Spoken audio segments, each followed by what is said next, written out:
How's everybody doing today? I'm Isaac of Such Good Shoot, and I just want to take a moment and I want to say that we are really grateful to be a part of the Wrestling with Johners Network, podcasting network. You can check it out, wrestlingwithjohners.com, and you can get all sorts of amazing shows on there. We're on there. You got Toilet Side Wrestling Talk with my man Brad Marcus. What do you say with DDJ? One of my favorites. You got Rope Break, Scumbags of Wrestling podcast. Love that shit. You got Pro Wrestling Tonight. You got Pull Up a Seat, a wrestling podcast. You've got Wrestling with Johners, Turnbuckle Arms podcast, and so much more.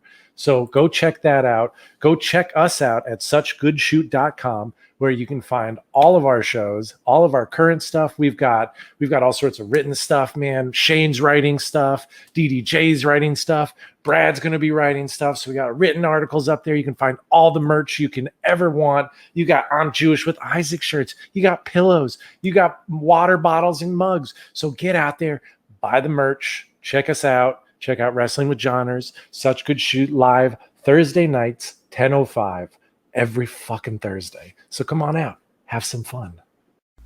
The following podcast is brought to you by the Johners Podcasting Network, found exclusively at wrestlingwithjohners.com.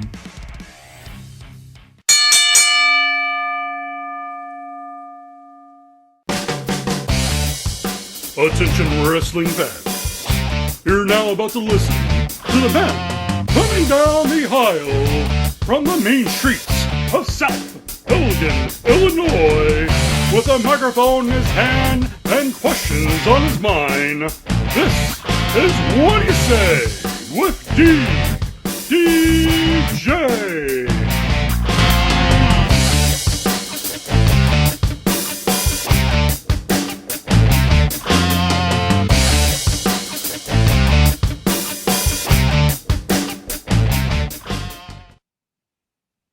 Welcome, everyone, to episode 49 of Whaddya Say with DDJ. As always, I am your host, DDJ. And before I get into this week's episode, I wanted to take a moment to thank everyone who listened to last week's episode with Silas Young. It was one of my most watched shows so far, so I appreciate everyone for getting the word out there. And for all past episodes, you can go to wrestlingwithjohners.com and look up my my show on the main webpage there. You can also just search a Whaddya Say with DDJ on YouTube to find the official Whaddya Say with DDJ YouTube channel, where all past episodes are available on video. So getting into this week's episode, I have a legend in the Chicagoland independent scene who's been all over the place, from Windy City Pro to Pro Championship Wrestling to Chicago Style Wrestling, and currently is affiliated with Chicagoland Championship Wrestling. I'm talking about the one and only legend of Chicago, Vic Capri.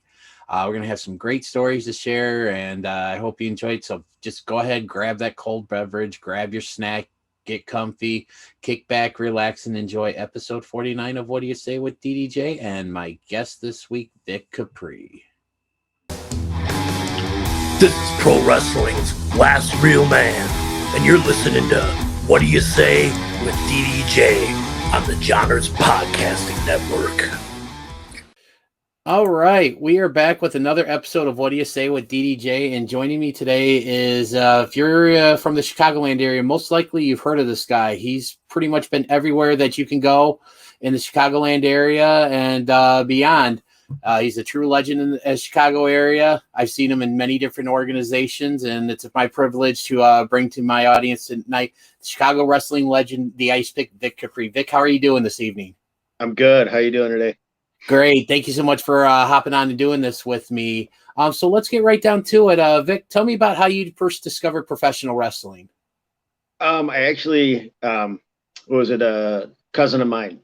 He was watching AAW, or not AWA, sorry. Okay. And the Road Warriors came on, and he was a big workout guy. And as soon as I saw them, Iron Man kicked in from Black Sabbath, and the whole thing with them coming out, face paint, and just huge. It was just, I fell in love with heavy metal music at that point, and with wrestling, just watching them come out and beat the crap out of somebody. So Right. it just kind of stuck from there. Yeah. So, so what was it about the Road Warriors? Was it just like you mentioned, the face paint, just the physiques, the music? Was there one thing about them that stuck out to you, or was it just everything, the whole package? It was the whole package. I mean, the face paint, the haircuts, everything was completely different. You know, you'd see all the other guys. I'd watch other stuff with them at times, but when they came out, it just completely out of the blue and is completely different from anything you normally see. The mohawk, the reverse mohawk, the spiked dog collars and wristbands, the face paint, and they were just monsters back in the day.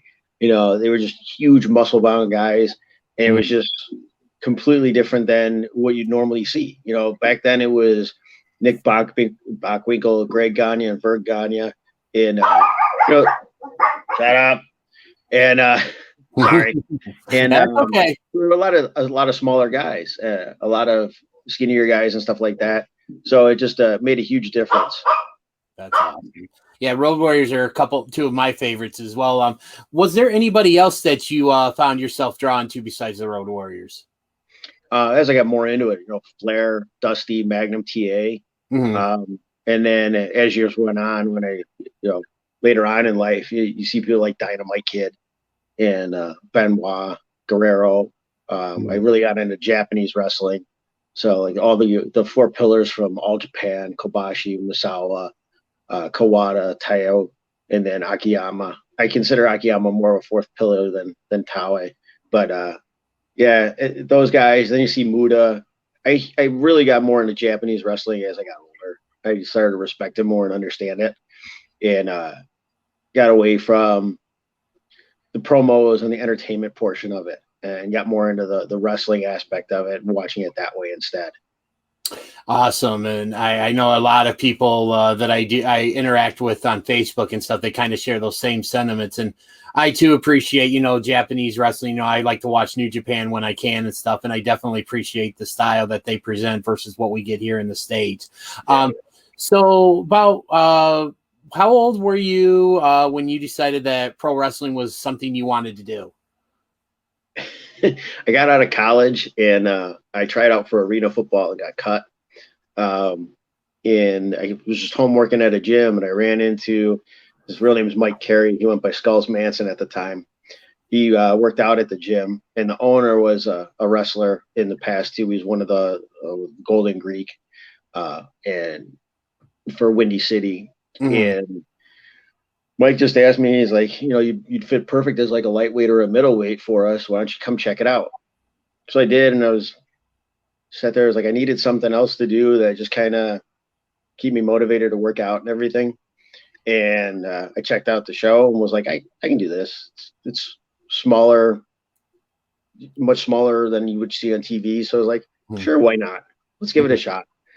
And go ahead. I'm sorry. I'm sorry. Go ahead. No, I was just gonna let you finish. It just kind of stuck. I started practicing with Windy City, and I signed up, and everybody was asking me where I trained before, because it just for some reason, I just took to it, and bumping and running the ropes and everything. Just it felt natural, so I just went with it from there. But it wasn't until I was like 25 when I think I started training. Okay, so would you say like that first day of training, you that's when the bug hit you, and then like you said a few years later, it's like, this is what I'm gonna do? Yeah. I had my first match. There were guys that have been there a year or 2 years and only been in battle royals. And my first match was 3 months in, and it was a battle of the belts. It was their biggest show Windy City put on. It was about 1,000 people. And it was one of those things that I'm in the ring punching Terry Allen going, am I really doing this right now? And after that, it was just, everything just rolled, everything just it started to flow more. And after I got my legs under me and I wasn't as green as a normal rookie, it just getting more matches. My first year, I think I wrestled about 40 or 50 matches. So everything just kind of flowed for me. Now, when you had your first match 3 months in, you know, like you said, how most of the guys that have been there, you know, a year or two were in battle royals and stuff. When you kind of got in there, you know, after 3 months and had a match at, you know, like you said, one of the biggest shows that was put on in the Chicagoland area, Battle of the Belts, was there any resentment from the other guys in the locker room towards you? Nobody voiced it to my face, but I always felt like I hadn't paid my dues. It's funny because about a week or so ago at a Chicagoland championship, Ripper Manson was there, and we were telling stories about training and everything back when I was coming up and how things used to be. And he pulled me aside the one day and was like, "How come when we're doing these matches and stuff in the ring, there's no offense from you? You're just taking a beating." And I was like, "Well, I haven't paid my dues. So I know people that have been doing this for a lot longer than me, and you know, I know people are upset, but so I just let them beat the crap out of me so I can pay my dues during practice." And he went, "Oh, okay." Grabbed me, threw me in the ring, called Willie the Bomb, Mike Anthony, and Steve Boz in the ring. And I did a fire drill, and it was just suplexes and power bombs for about 15 minutes. Ooh. And I just took one from each of them over and over again. And then afterwards, he was like, "Okay, you paid your dues. That's it. No more bullshit." And I was just like, "Oh, if you say so, you got it, sir."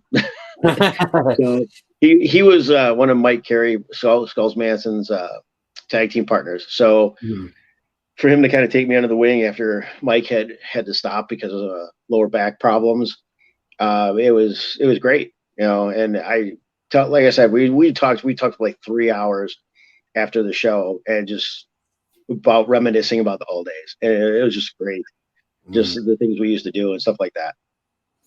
Yeah, so one of the things I was doing a little bit of research earlier today in preparation for this, and I know one of the trainers I saw that you trained under was Christopher Daniels. What was he like? A lot of people put down that Christopher Daniels trained me. He was actually gone from Windy City by the time I got there. Oh, okay. So it was really Mike Gratchner, Sam DeCero, Steve Boz, and Mike Anthony. But Daniels had just come back from a tour of Japan with Michinoku. And he was at the studio and at the training center, and he had a Japanese magazine. I was flipping through it, and I'm like, "Oh my God, you wrestled Jinsei Shinzaki." Wow. And he just looked at me and goes, "You didn't call him Hakushi." "No, it's Jinsei Shinzaki. Tags with Hayabusa all the time, this and that." And we started talking, and so then we started rolling around in the ring, and because of that, we just kind of clicked. And he's the one that got me. I give him all the credit because he's the one that got me out of Windy City and really got my name out there. One of the guys got hurt for the ECWA Super 8 for 2000. And he's like, "Told Jim Kettner about you, send him your stuff." And so I did. And Jim invited me to be part of the Super 8 that year. And back then you had Pro Wrestling Illustrated, Inside Wrestling, The Wrestler. They were all the one editor, but they also had, after had gone over to WOW magazine, World of Wrestling. They were there, and they did a little bio on everybody. They did the whole thing for the Super Cards shows, and that was one of the big shows that they were doing. So right off the bat, as soon as I left Windy City, I had national exposure. And Kevin Kelly was there, and as soon as my match was over, he asked me for a tape and a photo to take to bring us in, bring some of the guys in as extras. So Daniels really, he opened the doors for me. He didn't really train me, but I owe him a lot of gratitude for sticking his neck out and put his name on me and letting me come out there. I put him over in the tournament, but it was really what got me national exposure. And then from there, you know, Roland Alexander from APW contacted me for the King of the Indies. I went out there and I became friends with Modest and Donovan Morgan and those guys, and things just blew up from there. So it was one of those things without Daniels, I wouldn't have had that stuff. Yeah. Daniels seems like he's a good guy. I've had people talk to me about him before. He's I've heard nothing but good from him and stuff. And actually he's going to be doing and I'll get a little bit of a cheap plug in here. He's going to be doing an autograph signing up by about 15 minutes from where I live here at a baseball card shop called Top Shelf Sports Cards in Elgin here on the 24th. So, if I'm going to stop planning on stopping by to see him, so I'll make sure that I share the story with him. Yeah, I mean, anytime anybody asks me, I always have to put Daniels over for what he did for me. when I first started. I mean, it was amazing that he did it for me. And like I said, it got me everywhere, and I made connections in other places because of him. Right. So, and one of the connections that you mentioned was Kevin Kelly. And I wanted to ask you about, because I know at the time he was doing work for the WWF. And actually, I was one of the videos I stumbled across while doing research earlier today was a video of you competing in a match. I believe it was on WWF. I believe it was either Jacked or Metal, one of their like syndicated programs that they would do before Monday Night Raw and stuff. And you wrestled Crash Holly. What was that like? You know, like how did that come about? It was the third time I had been called to be an extra. For the first time I got scratched, and then I think the second time I wrestled Joey Legend, and then the third was Crash Holly. And Crash was another guy. I tell this story too. He was one of the nicest guys I ever met. You know, he gave me a lot in the match and let me do a lot of stuff. And it was supposed to be more or less be a squash match for the syndicated shows. And some people asked him why he gave me so much. And it was like, because I don't know if he's going to be The Rock next year. You know, you never know. So now he'll remember me. And if he can do me a favor, he'll do me a favor. And that's just one of those things. And and that's another thing that's always stuck with me is learning that from him. And, you know, now that he's gone, I always make sure I mention that story because of the fact that there's a lot of guys that are selfish. Wrestling can be kind of an ego-driven, narcissistic kind of thing. There are those guys out there, but I know it's changed a lot over the last 20 years. But there weren't guys like him. There weren't a lot of guys like him back then. There were a lot of guys that just wanted to hold on to their spot. Yeah. And he was willing to do it. He was another one that was willing to do me a favor. So hats off to him. I appreciated it. Very cool. So kind of talking about your experiences working with the WWF at the time, when you show up as an extra, what is a typical day like for you when you're going there to be an extra? A normal day, you just show up and go into catering, eat, or check in, go into catering, eat, find Tony Gurria or Kevin Kelly or somebody, and we'll point you in the right direction of where you got to go. And if you're going to be doing anything, if they got anything planned for you. Like the first time I was supposed to do it, I think I was supposed to work. Chad Coyer was supposed to work Taz, and Kevin put the squash on that. So then Dean Malenko put a squash on that. They had me with Taz, and Kevin said no to that. Because at the time they were a little weary on Taz at the time, unfortunately. So they didn't want him just manhandling one of the young kids, and especially like Collier came out of Dean Malenko's school, and Kevin was just protecting me, make sure he didn't want me to get squashed really bad. I can't remember who I was supposed to work, and then it got scratched. But more or less, you just kind of, if they tell you got to do something, back then it was you went down to the ring, you found the person you're supposed to work with, you talked things out, and then you just sat and relaxed until it was time to go. And after you were done, grabbed a crate, sat down, and watched the rest of the show. It wasn't a lot of tryout matches and stuff like that back then. You came in and you did what they wanted you to do, and that was it. Like there was one time when the NWO came, and they were here in Chicago, and they smashed the ambulance with a semi-truck. Yes, I remember that. I was one of the paramedics. Really? Wow. I was one of the paramedics that we loaded the Rock into the ambulance, drove up the ramp, and then afterwards, I was one of the guys that jumped out of the ambulance right as Scott Hall started smashing the windows and stuff before they smashed it with the truck. So, in those situations, like, well, we need you to do this. So go to the wardrobe, get the paramedic's uniform, get the pants, get the shirt, this, that, blah, blah, blah. Give me a jacket, everything, a hat, and sent me on my way until it was time to go. And then he did all the pre-tapes for the stuff that they needed before, and then the live shots that they needed. Wow. So, and this was the same Raw where they announced Hogan versus Rock, correct? I think so, yeah. Okay. Yeah, That's the one they spray painted the Rock, and then they smashed the ambulance. yeah, I'm gonna have to go on Peacock now and watch that and look for you. So that's Well, pretty cool. I kind of hung back, and I was wearing a hat covering my face because I wanted to be there as a wrestler, not as paramedic. So I kind of tried to hide myself a little bit. But you can get the glimpse of me as I jump out of the ambulance. People caught it that it was me. Some of them. And what kind of reactions did you get from like your friends and family that knew you were doing this, and like your fans that maybe that you've gained on the independent scene that were watching Raw? It's like, holy crap, that's Vic Capri. Did you? What was that like for you? Well, back then there wasn't as much on the internet. There wasn't Facebook and Instagram and Twitter and stuff. So there wasn't a lot of blow up about it. But I'd get stuff on message boards that they thought it was me and all that kind of stuff. But families never liked that I wrestled, so they don't care. They're always proud of what I do when I get my name out there. I do something, but they would much rather I wasn't doing this. Gotcha.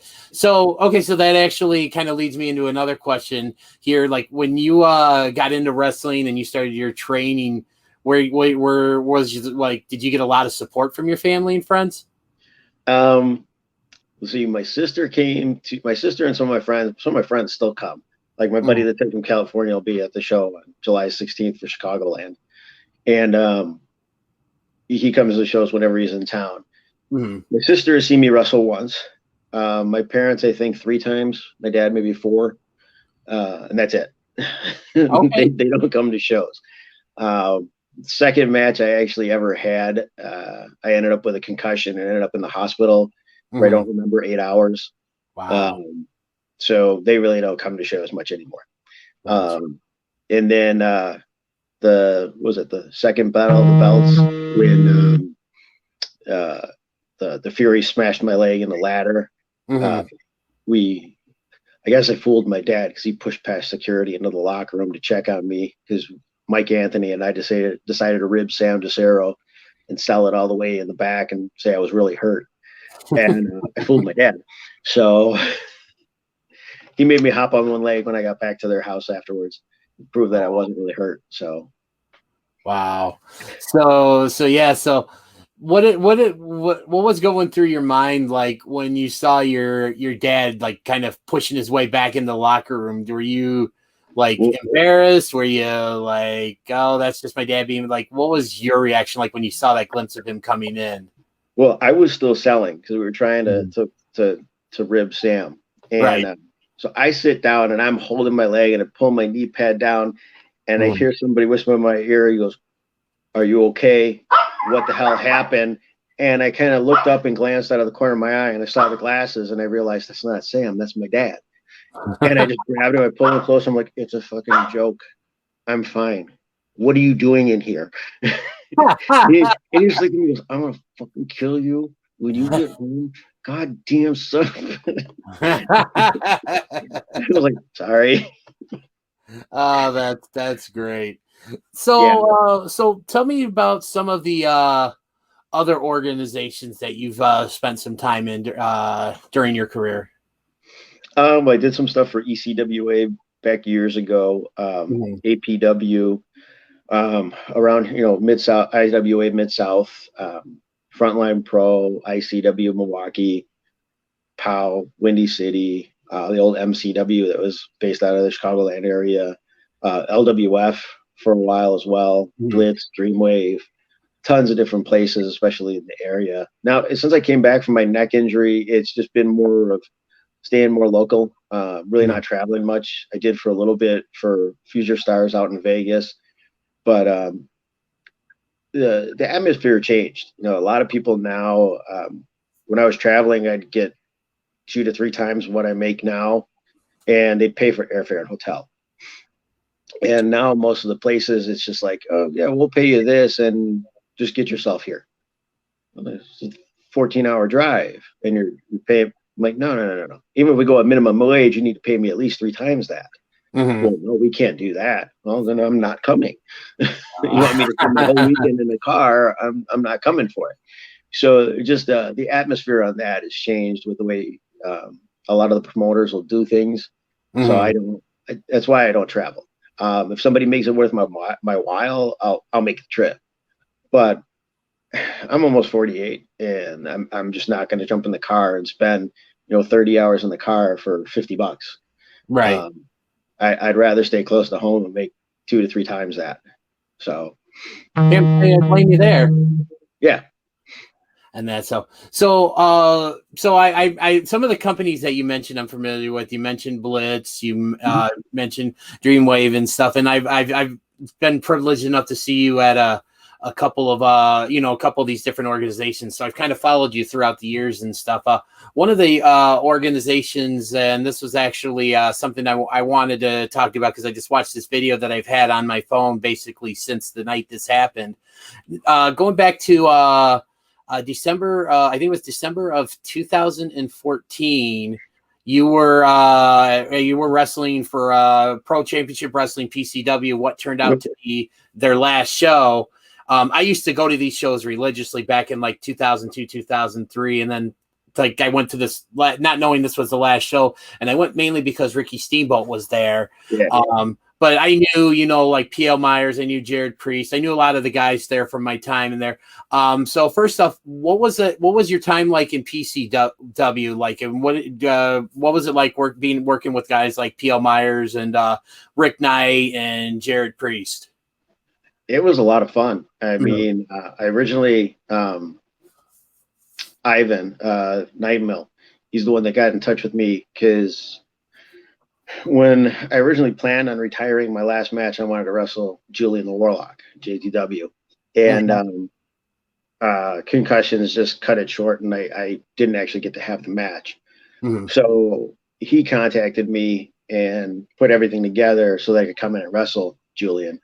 And I love the guy. He trained at Whitney City when I was there. We became friends there, and he's just a great guy. So to finally get to do that, and then they just kept me on. They started throwing dates at me and asked me if I'd keep coming back, and it just rolled from there. They ran everything really well. I really enjoyed being there and working with those guys. It was one of the fewer companies that still had a little bit of old school mentality with the training and the way they ran things. But it was fair, the way they did everything and the shows that they did. And they were running the Midlothian, the building off Costner that I used to love going there for the LWF back in the day. Okay. Always drew a great crowd in that building, no matter who ran there. And so it felt right to go and just work there and do the stuff for them. And funny thing with that last show is right before we walked out there, Rick Knight grabbed myself and Joe Heisman and said, "Wrestle like it's the last night." And he was like, and he goes, "We're done after this." And we were just like, so we found out right before we went through the curtain that it was the last show. Wow. So it was like, all right, good thing we got planned what we got planned, because we're just going to go out with a bang. Yeah, and, you definitely did. Yeah, and we just beat the crap out of each other, and had Heisman throw me off the balcony through the tables and everything. Yep. So, which I got stuck in because we had an old canvas covering everything. Mm-hmm. And I ended up going in butt first and slid down, and I kind of folded up. So I was stuck at first. The security guard had to help me get out because my butt was on the ground and my knees were in my nose. And I'm just like, the referee checks it, or the security guard checks me. So, "You okay?" I'm like, "Yeah, but I'm stuck." So yeah, it was a fun match. I hated to see it end that way, right, for them, but I understood. Not everybody can run forever. It happens. You've seen it happen hundreds of times with different companies all over the place that eventually the money just runs out. Mm-hmm. So one of the things I always kind of like to do in the show is I always like to kind of get inside, like, my guests' minds and kind of like get like what they were thinking. So like one of the things I'm gonna ask you here is when you knew, or like when it was discussed that you were going to do that bump from the balcony through the table, when you're going to do something big like that, what goes through your mind? It's the same thing I did when I talked to acid. We did a similar bump for MCW, and we were at St. Joe's High School, and we were doing a tables match. And I walked in, and I just looked, and I saw the balcony. I went, "Oh yes, I know the finish." And Acid walks in, and I put my arm around him, and I just looked at the balcony, and he went, "I'm not falling off that." I said, "No, you're throwing me off. Come on." That's kind of what goes through my head, honestly. When I realized where we were for the show, I just looked at it, and I'm like, oh, I know the finish. It's the last man standing match. I know what we're gonna do. I'm like, do we have this? And it wasn't really two tables. It was one table, and then it was a keg and a chair, I think, with a door across it, and then everything just covered in a canvas. Right. So they didn't have two tables. And that's actually what I went through. But it's one of those things that I just walked in and went, yep, I'm falling off of that today. Wow. And just climb up there, and I kind of look over. I'm like, okay, so we need to be this far off the wall to make it safe. And if I go this, okay, yeah, we're fine. And I would just do stupid stuff like that. And I've done it my whole career. One day we were doing a blitz show, and what was it? Tony Scarpone asked Marche Rocket if he wanted to jump off the entryway. So Marche climbs up there, and he goes, "Oh, hell no." I said, "I'll do it." He goes, "You're going to go up and look?" I said, "No, that's the last thing you're going to do is go up and look. You just climb up there, and at the last minute, once you're there, you can't say no in front of the crowd." Right. Like, oh, I didn't think of that. I said, once you're up there, the crowd's looking at you, and then you don't jump, and now you just look like a fool. So you have to jump. So I try not to think about it, and you just go and do it when it's time for it to happen. So the more you think about it, the more you start doubting it, and then you'll. It's like if you wanted to go skydiving, right? The more you think about it at the last minute, that's when the nerves kick in, and you're not sure if you really want to go, type of thing. So if you don't think about it and just do it at the last minute, skydiving is different. You get less people to laugh at you if you don't jump, as opposed to having a couple hundred people in the fans and the internet just destroying you, right? Making fun of you that you didn't jump. So you have to. Right. So so one of the guys I mentioned during this this little question here about PCW is P.L. Myers. He's become a really good friend of mine. We've been friends for over 20 years and stuff. What does he like to work with and work for? PL, for the most part, he can be quiet. He's a super nice guy. Very, very meticulous in what he sees in his vision for like the Chicago connection and all that stuff. When he was doing PCW stuff, it was really Rick and Jared Priest that put more of the stuff together. Okay.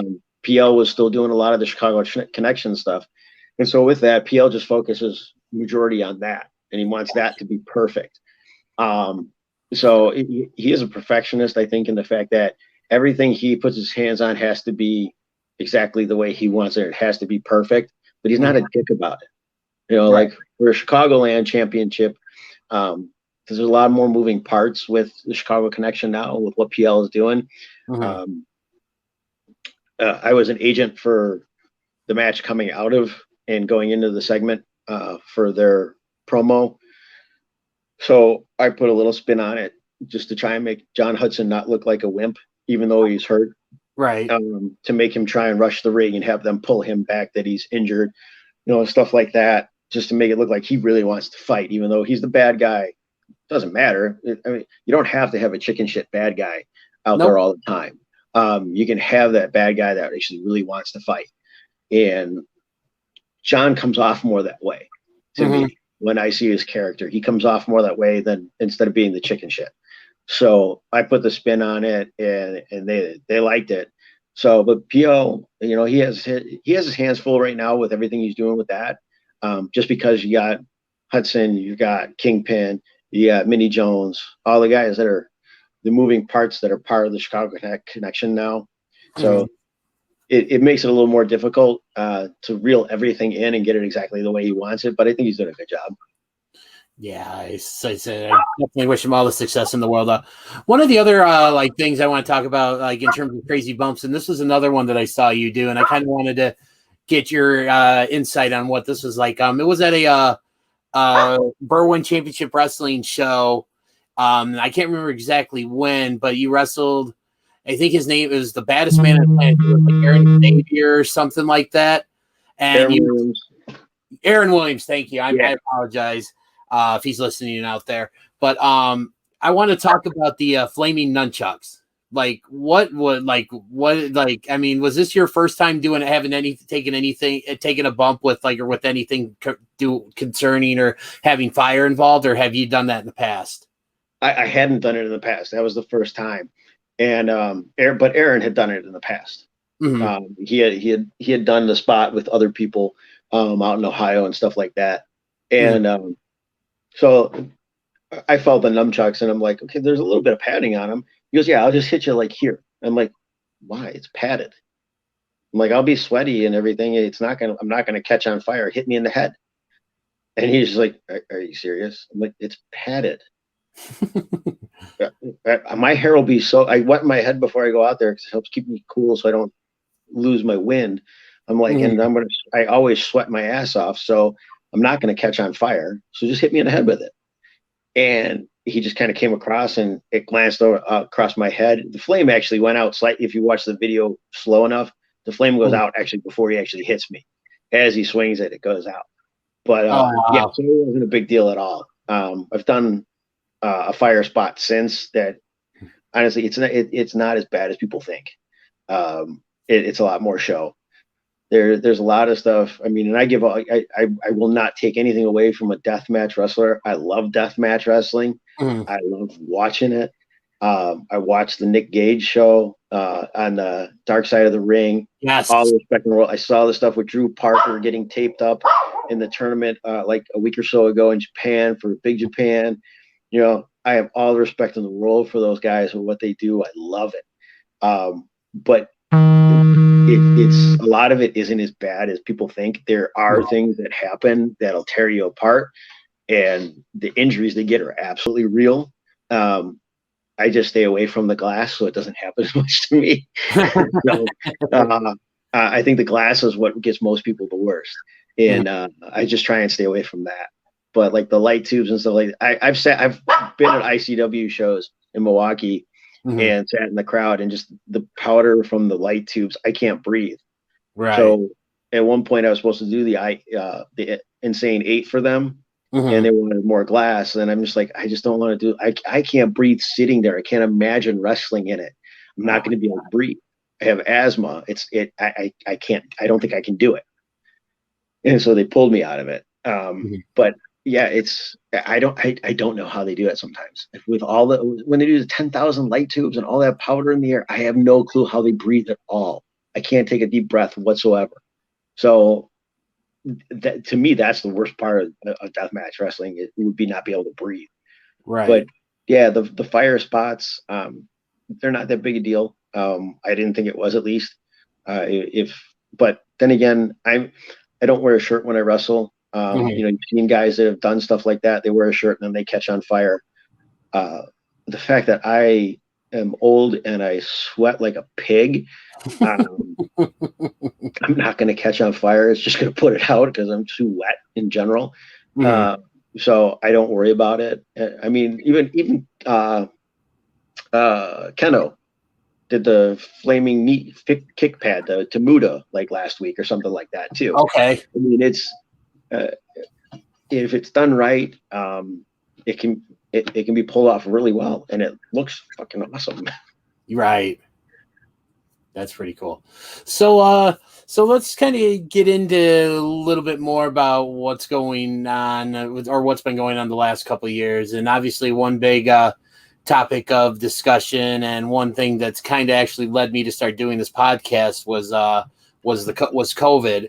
How much of an impact did COVID have on your wrestling career? It slowed it down to a complete crawl. I think at one point I didn't get to wrestle for 3 months, and then Wisconsin opened up and they started running shows.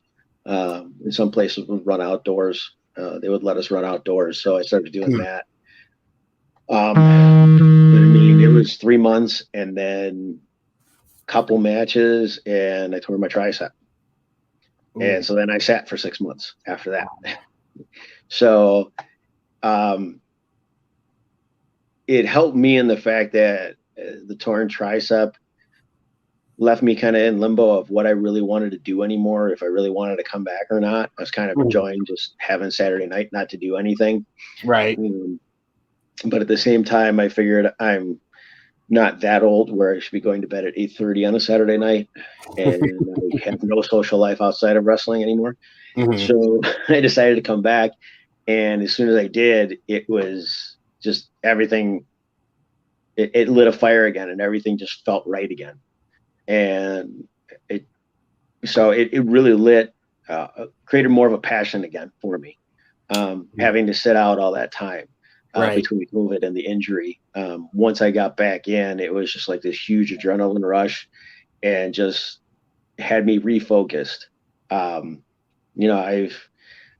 I've said when I first came back in like 2009, 2010, and I just wanted to be able to have a good match with a young kid so he could put it on his resume and hopefully get signed off of it. Now I got a couple years left, and I'm throwing my hat in the ring, and I just want to see if somebody's interested, let me do something. I don't care if it's Impact, AEW, New Japan, whatever. I've thrown my hat in the ring. I've sent emails, tried to reach out to people. So it's really, like I said, it's really just lit a fire under me and made me passionate again, to the point where sometimes at night I just start thinking about matches in my head and I can't sleep. Right. Gotcha. So we're kind of getting, a lot of, we're starting to kind of open back more up and stuff. And one of the few places that was running shows during this pandemic is Chicagoland Championship Wrestling. And I know you were originally supposed to be involved in the first show back in October of 2020, but you weren't due to an injury. But before I go into talking about like that and, missing out on that show and stuff, how did Chicagoland Championship Wrestling come into the picture? John actually reached out to me. He got my name. I guess he's been friends with Mike Modest for a number of years. Okay. And John had moved up here from, I think it was Kentucky, and he had been running shows down there, similar form like he's doing with Chicagoland. And I guess from what he's told me, that Modest told him, if you go to Chicago, get Vic on board, and then everything will fall into place after that. Like when I came back in 2010, I was going to Future Stars out in Vegas, simply because Mike Modest was training people out there. And he got a hold of me, and we sat on the phone for an hour and a half, and I went out there once a month for 6 months to do shows. He's an amazing wrestler, a great mind, and just a super nice guy. And like I said, it's that connection I made thanks to Christopher Daniels. It all boils back to that. And so John reached out to me. I told him I'd be interested in doing it. He asked me about pricing. I gave him pricing. And from there, it was just like, okay, we're looking to shoot I'll let you know when we're going to run the first show and everything like that. And we would talk every once in a while. People would post stuff on Facebook, and mutual friends will post stuff, and somebody's bashing somebody, and it's okay. He'll reach out. I saw you like this. What's the deal? Hey, it's this. Or I'll message him and say, I wasn't. This is BS. Don't listen to this. And we've had long conversations just through Facebook Messenger before we didn't finally even meet until this last show. It was the first time we met face to face. But we had talked numerous times, like hours through Facebook Messenger, just talking about families, life, wrestling, you name it. So I got to know him just as a friend outside before we even actually got to finally meet. And everything he's doing I really enjoy it. He's trying to take local guys and create something with it instead of spending all his money and going bankrupt by bringing in indie darlings and just for ratings or for money, and he's got the connections. He's got the shows on Amazon Prime, YouTube. I can't remember if it's on Fights Netflix. on TV, Powered for TV, I believe. Yeah. He's got connections in Germany and England and Mexico, all over. He's got us in different down south, I think in Louisiana, some stuff on the East Coast. So he's brilliant in the way he's doing everything, and I'm really enjoying it. Getting to be there for that second show, even though I didn't wrestle, he had me as an agent for 4 matches, and just seeing how he runs things, everything ran so smooth, and it was just like clockwork, and everything was so nice to see the show run that smooth, especially because it was TV and they were taping stuff. It's really different just to see the way he's doing it, and I really enjoyed it. And when he says your family, I genuinely believe he means it. I 100% agree with that. I truly do. I mean, it was, his mother-in-law was collecting tickets and money at the front door, and she's a sweetheart, absolutely nice lady. Everything. And her and I bonded after the shows. We were talking about it. We both had neck surgery. Yeah, no, it's just I know that second show. I remember getting there because originally I was supposed to do some stuff with it for him, to kind of like hype up the show. But I know it was pretty chaotic when I got there because some things I'm not going to go into just out of respect to him and John and stuff. But I know that he was kind of in a frenzy. But yeah, I remember periodically going back talking to him because he and I have become really good friends as well too. He's been on my show many times, and like much like you, we've had many conversations on Facebook Messenger and stuff. But yeah, the show is professionally run. I love, and one of the things I tell my friends when I talk to them about the show, and like my friends that come with me to the shows, they kind of agree. It's like, we like that old school, studio wrestling feel that he puts on with a little bit of a modern twist. And it's just, world-class organization, from top to bottom, the talent and everything, and stuff. And I remember getting there, and it was just nice seeing everybody. I was about 2 weeks removed from having knee surgery, and it was like my first real excursion out, and it was just nice to see, everybody coming up being like, hey, how you feeling? How's the knee? That kind of thing. And it really kind of, like you said, he goes out of his way and his guys go out of their way to make you feel like family. And that's something that's always going to stick with me. Yeah. I really look forward to continuing working with him. I think it's got potential to be a nice long run. Right. And I like how you just said you're looking forward to continuing working with him, because I want to get into something that you did on that show, and telling you off camera before we started recording. Like I said, I told John this as well too. This was the highlight of the show that was last month back in June.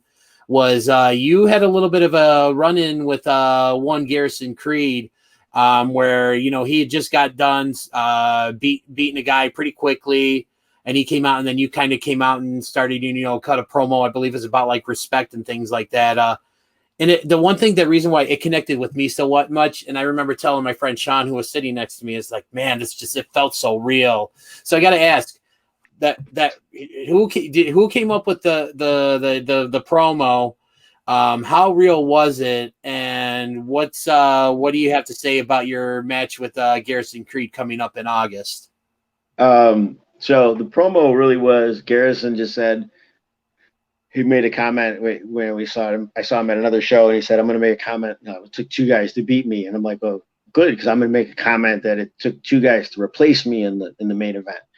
And he's like, oh, it fits perfect. And he's like, maybe I'll say this, and this. I'm like, that leads me to say this, and this. And we just kind of bounced the ideas off each other when we were at a show for Chicago style wrestling, actually. Okay. And it went from there. They're like, maybe we'll just have a little bit of a pull apart with the referees or this and that. I'm like, okay. And Garrison's a great worker. I've wrestled him once before for a Frontline Championship up in Wisconsin, and it was a fantastic match. I love it. And so I'm really looking forward to it. The only other thing we did was it was supposed to be a tag match for Chicago style, and took out Brubaker early, and then him and I were tagging in 2-on-1 against Marche, and I turned on him. But it's a lot of fun to work with him. He's got great ideas. He understands the less is more idea of it too, and making things fit and making things mean something when you're out there. So I know it's just going to be a lot of fun getting to work with him again. So, but yeah, I mean, people laugh at me or look at me funny because for the most part, I am very introverted.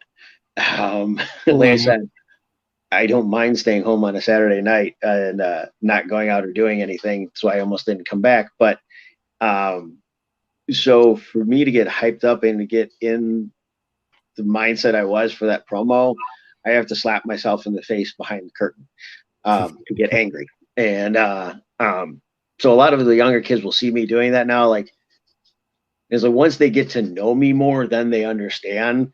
They're like, it's because he's quiet and nothing like he is once you watch through the curtain. So,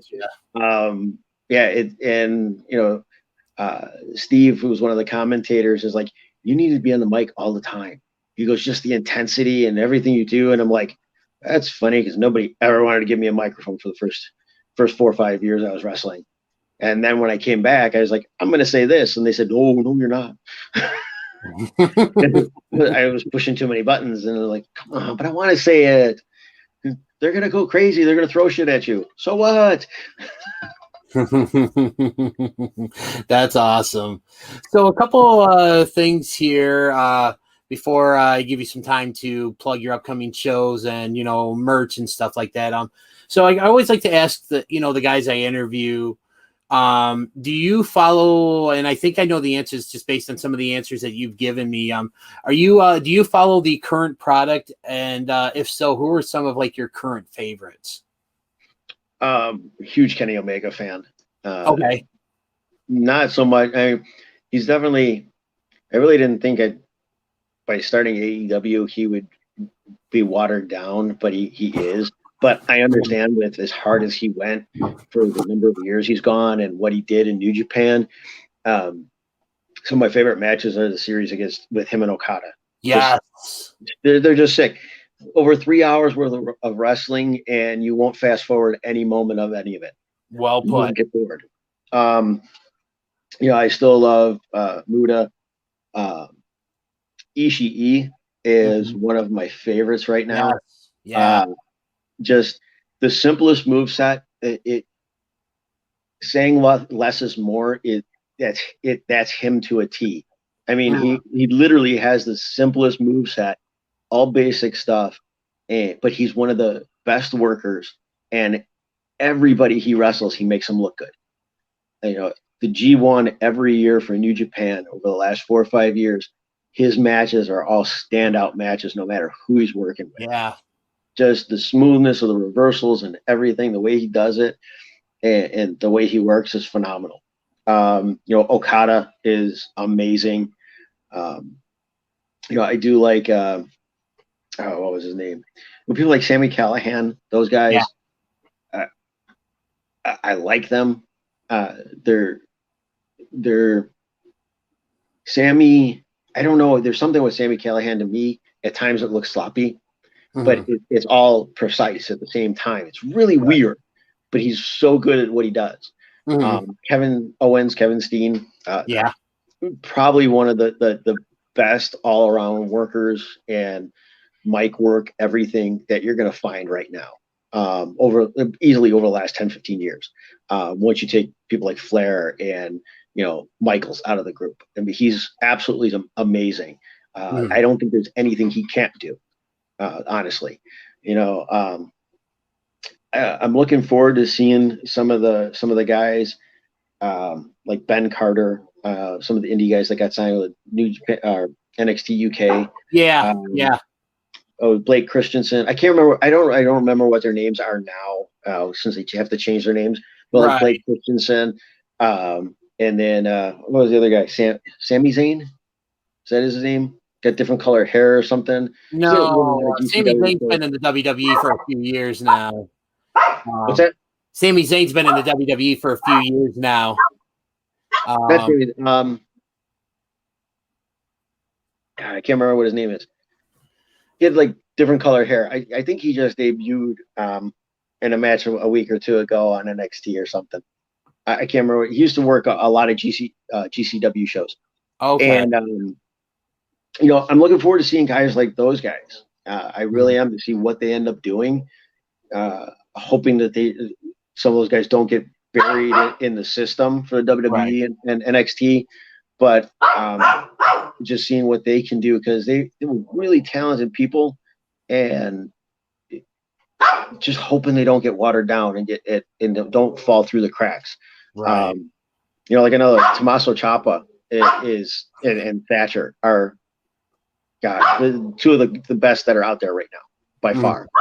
I would love to see them get more. Like when Ciampa came back and was doing the Blackheart gimmick, was phenomenal. I'd love to see them take the tag belts for NXT or move up and take the tag belts. They both very well deserving of it. So that's awesome. It's good lineup there. Now, one person who I know just recently signed with NXT UK, and I think she just debuted this week, was B. Priestley. Yep. And stuff under a new name and stuff. So definitely wish her all the luck in the world as well too.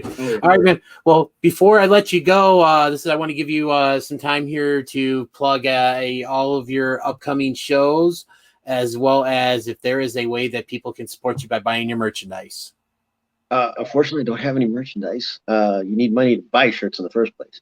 Right.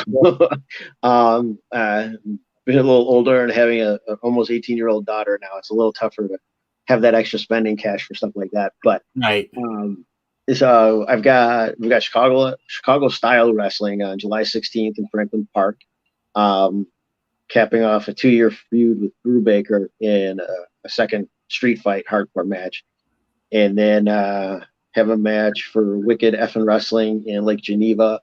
The last Sunday is, I think, the 24th, 25th, something like that. I believe it'd be the 25th. Yes. 25th.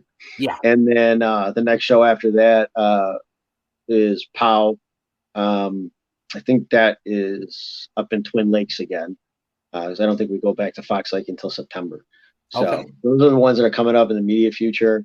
Normally, just if you search Vic Capri on Facebook, it comes up as my nickname. My real name's Mike Faso. I always share all the flyers on there. It's really all it Facebook is for me, is wrestling stuff. So check it out if you want. Awesome. And then I'm sure you can probably see on the little ticker I got going across the screen. Can't forget Kids Garrison Creed coming up on August 21st for Chicago Man Championship Wrestling as well. Yeah. And that's so. Well, Vic, I want to take a moment to thank you again for hopping on with me. This was great, and thanks for coming on. And I myself will see you at the show on the 21st. And until then, good luck with everything you got coming up. All right. Thanks a lot for having me, man. Not a problem. Hey, what's up, everybody? This is Pro Wrestling Sensation All Day, Marshall Rocket, and you are listening to Whaddya Say with DDJ All Day. Thanks, Vic, for coming on and doing this interview for me. I really had a blast, and I hope my fans listening to this enjoyed the show as well. You can check out Vic coming up this Friday, July 16th at 9757 Pacific Avenue in Franklin Park, Illinois, for Chicago style wrestling. Tickets are only $20. Doors open at 6:30 p.m. Central Time. Bell time is at 7:30. Vic Capri will be in action in a Chicago street fight against Brubaker, which is going to cap off a 2-year rivalry, so it should be a good one. Coming up on Sunday, July 25th, Vic will be in action at WF'NW's Disorder Show, is located at the Holly S. Como Inn, located at N3461 County Trunk H in Lake Geneva, Wisconsin. Tickets are $15, or if you get them in advance, they are $10. Doors will open at 3:30 p.m. Central Time. Bell time is at 4 p.m. And then last but definitely not least, come check out Vic in action at the American Legion 451 at 121 Squee at Legion Avenue, Michigan City, Indiana. Vic will be in action against the mercenary Garrison Creed for Chicagoland Championship Wrestling's Worlds Collide event. I will personally be sitting ringside for this one. Cannot wait to see in action. Again, if you didn't get a chance to check out the last CCW show, check it out once it's available on Amazon Prime, Fight TV, Powered 4 TV, as well as the High Spots Wrestling Network. It was a great promo cut by Vic leading to this match. Tickets are $10 or a family 4-pack for $30. Doors will open at 6 p.m. Bell time is at 7 p.m. Well, that's all the time I have this week. Actually, before I go, if you want to reach out to Vic Capri on Facebook, he is there under his real name, Mike Faso, Faso. He's a great guy to talk wrestling with and just an all-around good dude. So give him a watch. And so that's all the time I have this week. I would like to thank everyone for listening, and we'll see you in about a week with another brand new episode of What Do You Say with DDJ. Thanks, everybody. Did I buy Isaac cookies and bananas? Did I even get a bill from those people?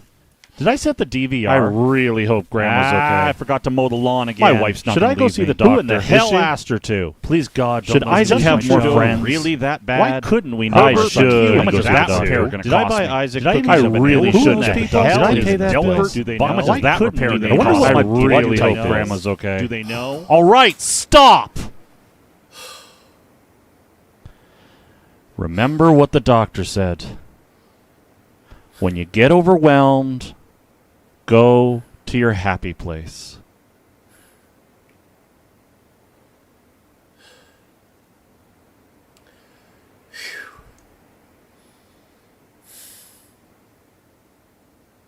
Ladies and gentlemen, it's time to fight! Put up your hands and fight.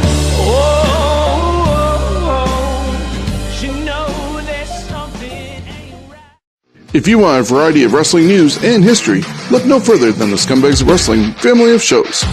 On Wednesday nights at 6 p.m., join Sean, Steven, and Jonesy as we look for the best of the best and break it all down in a unique tournament format on Fantasy Warfare Tournament. Then Thursdays at noon, take a look back at the rich history of our great sport with This Week in History. Relive title changes, births, deaths, and some of the best events of all time. Finally, join us for the latest in wrestling news, show results, and predictions Thursday nights at 8 p.m. for the Scumbags Wrestling Podcast. The Scumbags Wrestling can be found on Facebook, Twitter, Twitch, YouTube, and Instagram, along with our audio versions on Stitcher, Spotify, iHeartRadio, or anywhere else you get your podcast from. We're a proud part of the Ontario Indie Wrestling Podcast Network and the Johners Podcast Network.